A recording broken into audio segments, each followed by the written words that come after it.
जैसा कि मैंने आपको पिछले लेक्चर में बताया कि मोल कैलकुलेशन बहुत इंपॉर्टेंट है स्टोइकियोमेट्री के अंदर, लिहाजा हम कुछ इंपॉर्टेंट फार्मूले देख लेते हैं जो मोल कैलकुलेशन से रिलेटेड है। सबसे पहला फार्मूला, नंबर ऑफ मोल्स बराबर होते हैं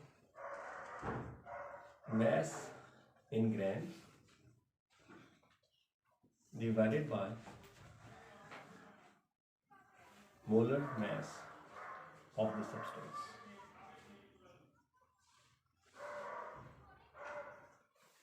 ठीक है, और ये फार्मूला कब अप्लाई कर सकते हैं आप? जब आपके पास किसी भी सब्सटेंस के मोल्स फाइंड करने के लिए कहा जाए और आपको उसका मैस गिवन हो, और मैस ग्राम में होना चाहिए।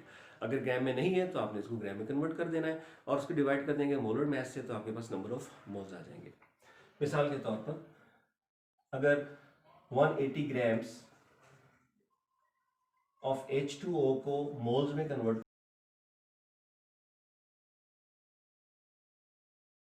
करना हो तो हम लिखेंगे moles will be equal to mass in gram जो कि गिवन है 180, और मोलर मैस हम जानते हैं कि वाटर का जो मोलर मैस होता है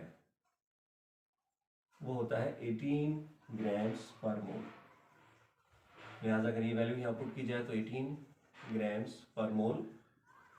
इसको सॉल्व कर लेंगे आप तो आपके पास मोल्स आ जाएंगे और ये होंगे 10 मोल्स। तो इस तरह से आप मोल फाइंड कर सकते हैं अगर आपको मैस इन ग्राम भी गिवन। बहुत आसान है, इसमें कोई मुश्किल चीज नहीं। अगर आपको मैस गिवन नहीं है, नंबर ऑफ पार्टिकल्स गिवन हो, मिसाल के तौर पर नंबर ऑफ एटम्स गिवन हो, नंबर ऑफ मॉलिक्यूल्स गिवन हो, number of formula units given हो, तो आप मोल कैसे फाइंड करेंगे? मोल्स बराबर होते हैं नंबर ऑफ पार्टिकल्स। अब नंबर ऑफ पार्टिकल्स में एटम्स भी हो सकते हैं, मॉलिक्यूल्स भी हो सकते हैं एंड फार्मूला यूनिट्स भी हो सकते हैं। इनको आपने डिवाइड करना है एवोगैड्रोस नंबर्स।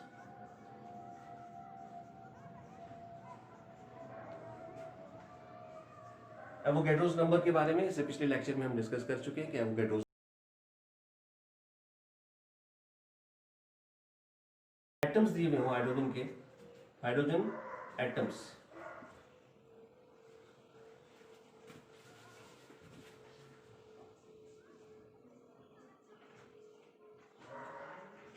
एटम्स गिवन हो, सपोज गिवन है आपके पास 3.01 इंटू 10 टू द पावर 23, और आपसे कहा जाता है कि बताइए इसके अंदर मोल्स कितने होंगे, नंबर ऑफ मोल्स फाइंड करना है। तो number of moles of hydrogen atom will be equal to number of hydrogen atom जो कि गिवन है Avogadro's number 6.022 into 10 to the power 23। तो ऑलमोस्ट इसका जो आंसर आएगा नंबर ऑफ मोल्स का तकरीबन राउंड अबाउट 0.5 मोल्स आएगा। तो आप यहां से भी मोल्स फाइंड कर सकते हैं। ये आपके पास दूसरा फार्मूला है मोल्स फाइंड करने का। तीसरा बड़ा इंपॉर्टेंट फार्मूला, गैसेस की बात की जाए at STP, at standard temperature pressure, number of moles of gases, ये बराबर होता है इसका formula volume of gas in decimetre cube at STP। ये बहुत इंपॉर्टेंट है कंडीशन, ये भी हम पिछले लेक्चर्स में डिस्कस कर चुके हैं।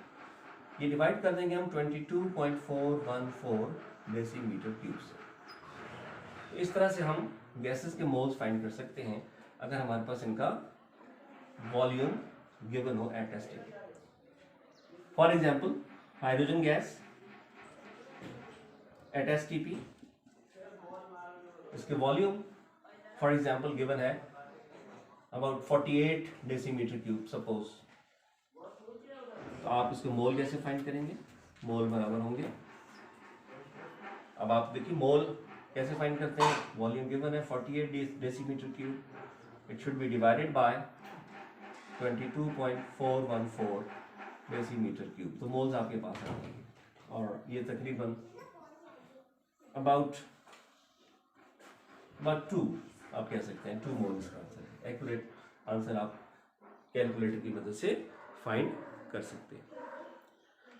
तो बच्चों ये है मोल की कैलकुलेशन और ये टॉपिक है 1.21। आपने मोल कैलकुलेशन के लिए इन 3 फॉर्मूलों का इस्तेमाल करना है, ठीक है। सो इस लेक्चर में हमने इन मोल्स के इंपॉर्टेंट फार्मूलों को रिवाइज किया है। नेक्स्ट लेक्चर में हम स्टैक्योमेट्रिक कैलकुलेशन और उसकी कुछ एग्जांपल्स की तरफ आएंगे जो कि आपकी बुक के अंदर मौजूद है। That's all for today and in this lecture we'll meet in the next lecture very soon. Thank you very much. Allah Hafiz.